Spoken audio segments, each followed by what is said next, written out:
Terapi plasma konvalesen menjadi harapan bagi penyintas COVID-19. Hanya saja, untuk mendapatkannya tidak sama dengan donor darah biasa, karena memerlukan alat aferesis plasma konvalesen. Di Bumi Tambun Bungai, alat ini dapat ditemukan di Rumah Sakit Umum Daerah Dr. Doris Silvanus. Kepada Kalteng TV, Kepala Unit Bank Darah RSUD Dr. Doris Silvanus Palangkaraya, Dr. Trieva Ferawati SPPK memberi informasi terkait penggunaan alat ini. Ini alat yang dinamakan alat aferesis, bisa plasma aferesis, bisa tromboaferesis. Prinsip kerjanya dia separasi ya, membagi-bagi komponen darah. Jadi kalau komponen darah kita itu terdiri dari beberapa komponen.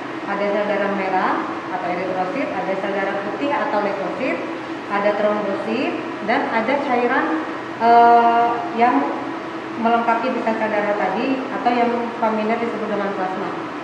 Nah, untuk donor plasma konvalesen yang sekarang kita gunakan melalui teknik aferesis ini dengan alat ini yang kita punya sekarang ini kebetulan dari merek ini ya. Nah, jadi dia nanti darah yang masuk dari tubuh pendonor masuk ke alat ini akan diseparasi di chamber-chamber ini. Nanti hasil pembagian atau hasil separasi itu akan dibagi atau masuk ke bag-bag yang ada di sini. Prinsip aferesis ini memang kalau pada umumnya kan kita mengenal donor darah seperti yang sering kita lihat di PMI. Itu kan darah diambil dulu dari tubuh pendonor, diambil, baru nanti akan dijadikan komponen darah sesuai yang dibutuhkan. Bisa diolah menjadi komponen PRC, atau komponen whole blood, atau komponen trombosit. Kalau di alat ini, kita mengambil langsung dari tubuh pendonor, langsung diolah masuk ke mesin ini.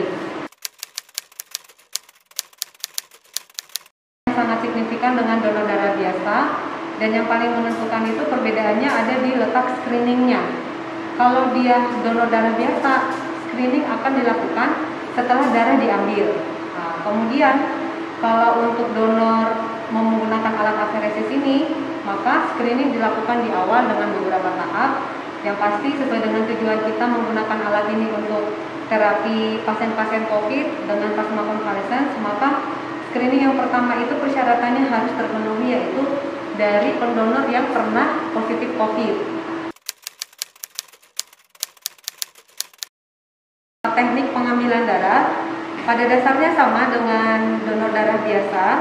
Ini untuk satu kit ini selain bag-bag yang terpajang di sini, maka ada yang dikatakan sebagai inlet needle.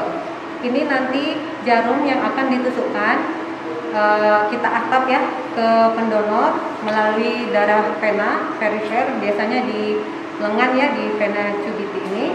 Ini nanti akan ditusukkan, kemudian nanti anggaplah di sini ada pendonor, kita tusukkan, kemudian nanti darah akan mengalir ke selang-selang yang di sini dulu yang pertama. Nah, nanti dari monitor itu akan kelihatan pergerakan proses pengambilan darah dari tubuh pendonor. Kemudian nanti setelah selesai diproses, diseparasi di sini, maka darah-darah yang tidak dibutuhkan akan dikembalikan ke tubuh pendonor secara langsung. Nanti akan terlihat semacam grafik atau pergerakan proses pengembalian darah ke tubuh pendonor. Nanti mungkin di monitornya itu kalau live bisa kelihatan jelas ya. Kalau prinsipnya sama, atap ditusukkan, baru nanti darah mengalir ke alat, langsung dibagi-bagi, kemudian dikembalikan lagi ke tubuh pendonor. Nanti setelah dikembalikan, proses menarik lagi dari tubuh pendonor.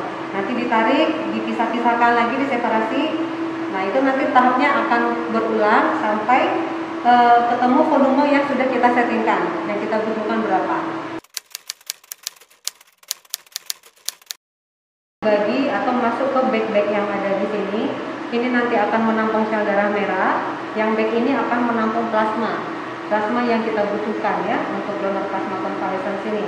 Dan bag yang ini nanti akan mengandung sel darah merah campur dengan leukosit dan komponen yang lain. Ya, kedua bag ini nanti isinya atau komponen yang ada di sini akan kembali ke tubuh pendonor. Sedangkan plasma yang tertampung di sini akan tetap dipertahankan, dan inilah nanti yang kita hasilkan sebagai produk plasma. Kurang lebih 1 jam sampai 1,5 jam. Tapi kalau untuk situasi yang agak tidak terlalu mendukung di waktu, sebenarnya bisa kita settingkan dia kecepatannya dinaikkan. Jadi pada satu tahap aferesis itu bisa hanya 30-45 menit. Itu hanya proses di alat. Nanti untuk proses di luar itu misalnya pemasangan sama pelepasan jarum-jarum kurang lebih 15 menit lah.